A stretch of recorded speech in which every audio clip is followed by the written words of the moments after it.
एवं जिले से आए हुए सभी वरीय पदाधिकारीगण, उपस्थित सभी गणमान्य जनप्रतिनिधिगण एवं सभी आदरणीय नागरिकगण, जैसा कि आप लोग सभी जानते हैं कि किसी भी गांव की 80% आबादी कृषि पर निर्भर है।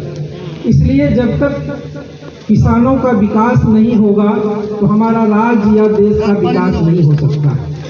बिहार सरकार ने इसके लिए किसानों के हित के लिए कृषि रोड मैप का तैयार किया गया है, जिसमें किसान के विकास के लिए कई योजनाएं ली गई हैं। इस बार हमारा जो रबी मौसम शुरू होने वाला है, इसके लिए बिहार सरकार के द्वारा जो योजनाएं आपके लाभ के लिए ली गई हैं, उनके बारे में मैं बताना चाहता हूं। सबसे पहली योजनाएं बीज वितरण का कार्यक्रम है। किसान भाइयों, जैसा कि आप लोग जानते हैं कि खेती के लिए अगर उत्तम कोटि का बीज मिल जाए तो किसानों का उत्पादन और उत्पादकता बढ़ जाएगा। इसके लिए इस बार कृषि रोड मैप में किसानों के लिए 12,000 क्विंटल गुणवत्ता युक्त बीज की उपलब्धता सुनिश्चित की जाएगी। ये बीज आपके प्रखंड में रहेगा और हमारे जो किसान सलाहकार और कृषि समन्वयक हैं, वो आप लोगों से आवेदन प्राप्त करके ऑनलाइन आवेदन, अभी हम लोगों ने ऑनलाइन आवेदन लेना किसानों से शुरू कर दिया है और उसके आधार पर पहले आओ पहले पाओ के आधार पर किसानों को बीज उपलब्ध कराया जाएगा। हमारा बीज जो है, इस गुणवत्ता युक्त बीज में हमारा गेहूं का बीज, मसूर एवं अन्य जो बीज, तिलहन की जो बीज है, राई, सरसों,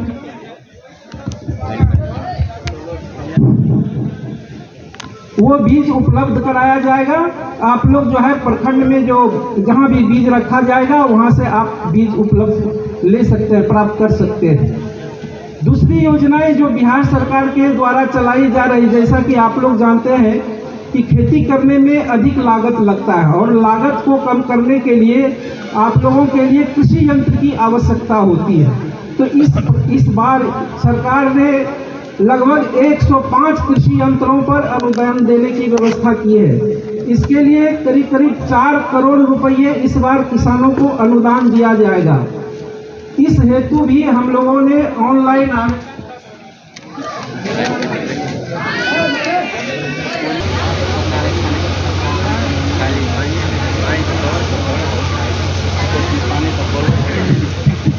कृषि यांत्रिकरण के लिए भी जो किसान लाभ लेना चाहते हैं वो ऑनलाइन आवेदन कर सकते हैं। हम लोगों ने 10 अक्टूबर से जो है किसानों से आवेदन लेना शुरू कर दिया है।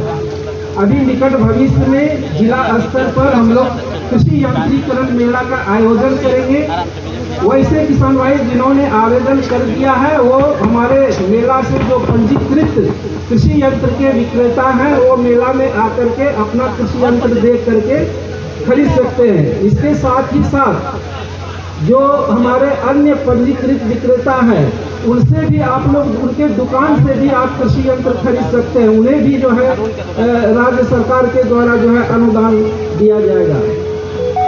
इसके अलावा जैसा कि सभी किसान भाई जानते हैं कि अभी जो हम लोग कृषि का कार्यक्रम कर रहे हैं वो रासायनिक कृषि कर रहे हैं, यानी कि हम लोग ज़्यादा से ज़्यादा मात्रा में रासायनिक उर्वरक का प्रयोग कर रहे हैं, रासायनिक कीटनाशी का प्रयोग कर रहे हैं, जिसके फलस्वरूप हमारा जो ये मिट्टी की उर्वरा शक्ति है वो धीरे धीरे क्षीण होते जा रही है। क्योंकि उसमें जैसा कि आप लोग जानते हैं कि मिट्टी में कई प्रकार की छोटी छोटी जीवाणु रहते हैं और उसी के कारण से पौधे में जो है विकास या उसका जो उत्पादन होता है। लेकिन हम लोग रासायनिक तत्वों का प्रयोग करते हुए हम लोग उन जीवाणुओं की जो है एक तरह से हत्या कर रहे हैं, जिसके कारण से हमारा मिट्टी की शक्ति जो है वो धीरे धीरे क्षीण होती जा रही है। इसके लिए हम लोग उदाहरण देते हैं पंजाब और हरियाणा का। वहाँ की मिट्टी अभी एकदम उर्वरा शक्ति इसकी क्षीण हो गई है, उसमें उपज लेने के लायक नहीं रह गया।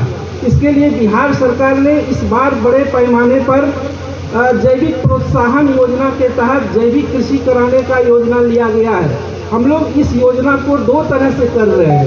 किसानों का समूह बना करके जैविक कॉरिडोर योजना के तहत उन्हें लाभान्वित कर रहे हैं। उसमें 11,500 रुपया किसानों को दे रहे हैं।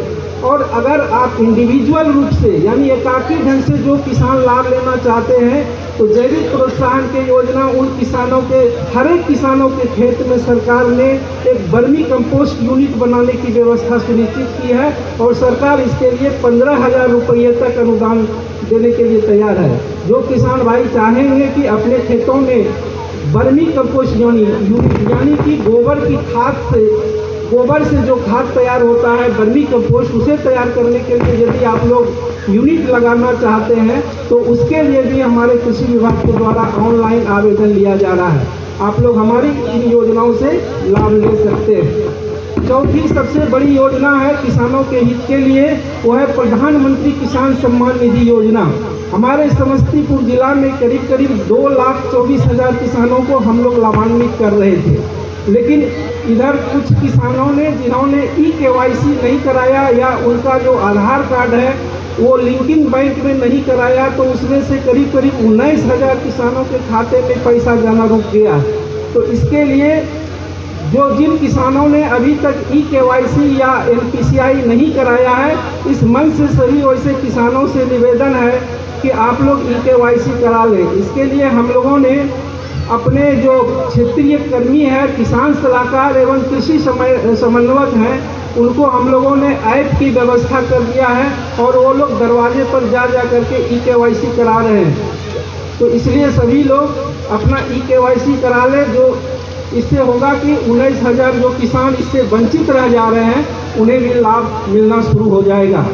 हमारे साथ उद्यान विभाग भी काम कर रहा है और जैसा जानते हैं कि सिर्फ जो है हम लोग परंपरागत की कृषि करके किसानों का विकास नहीं कर सकते हैं। तो इसके लिए जो परंपरागत कृषि सिर्फ गेहूं और धान की खेती कर रहे हैं, उससे हटकर भी कृषि करना जरूरी है। तो इसके लिए क्या है कि हमारा जो है बाग बगीचा ज़्यादा से ज़्यादा संख्या में लगना चाहिए। तो हमारे उद्यान विभाग के द्वारा आम, अमरूद, लीची, पपीता, केला ये सब के पौधे किसान भाइयों को अनुदानित दर पर उपलब्ध कराया जाता है। इसके लिए भी ऑनलाइन आवेदन प्राप्त करते हैं उद्यान विभाग के द्वारा। तो जो किसान भाई हमारे उद्यान सेक्टर से जो लाभ लेना चाहते हैं वो भी इन क्षेत्रों में अपना आवेदन करें। हमारे कृषि विभाग के द्वारा जो है एक आत्मा कार्यालय हम लोगों से संलग्न है और उनके द्वारा रोजगार सृजन के लिए कई प्रशिक्षण का कार्यक्रम भी चलाया जाता है। जो किसान भाई मशरूम की खेती करना चाहते हैं, मधुमक्खी पालन करना चाहते हैं, बकरी पालन करना चाहते हैं, इन सभी विधा की जानकारी जो है हमारे आत्मा के द्वारा उपलब्ध कराया जाता है बिना किसी कीमत के।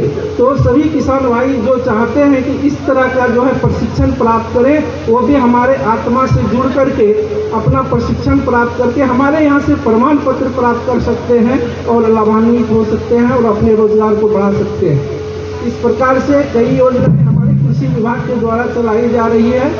उसके साथ साथ अभी इस मंच से हम सभी किसान भाइयों से निवेदन करना चाहेंगे कि अभी कटनी का समय चल रहा है और किसान क्या करते हैं, कटनी में जो फूटी रह जाता है खेतों में उसे जला देते हैं, जिस कारण से हमारा जो मिट्टी में जो जीवाणु है जो पौधे के बढ़वाल के लिए ज़रूरी है उसका हम लोग नाश कर देते हैं। तो सभी किसान भाइयों से निवेदन है कि अपना जो कटनी का कार्यक्रम करेंगे और उसमें जो फूटी रह जाएगा उसे कृपया नहीं जलाएंगे, उसका प्रबंधन करेंगे। और प्रबंधन के लिए हमारा जो 105 कृषि यंत्र है उसमें कई यंत्र है जिसे कि आप अनुदानित दर पर लेकर के आप फूटी का प्रबंधन कर सकते हैं। तो इस तरह से जो है हमारा कृषि विभाग किसानों के हित के लिए कई योजनाएं चला रही है। तो आप लोग अपना एक कदम बढ़ा करके हमारे कृषि विभाग से सभी योजनाओं से लाभान्वित ले सकते हैं और इस प्रकार किसानों का विकास होगा, हमारे राज्य का विकास हो सकता है, हमारे देश का विकास हो सकता है। इन्हीं बातों के साथ हम अपनी बात समाप्त करते हैं।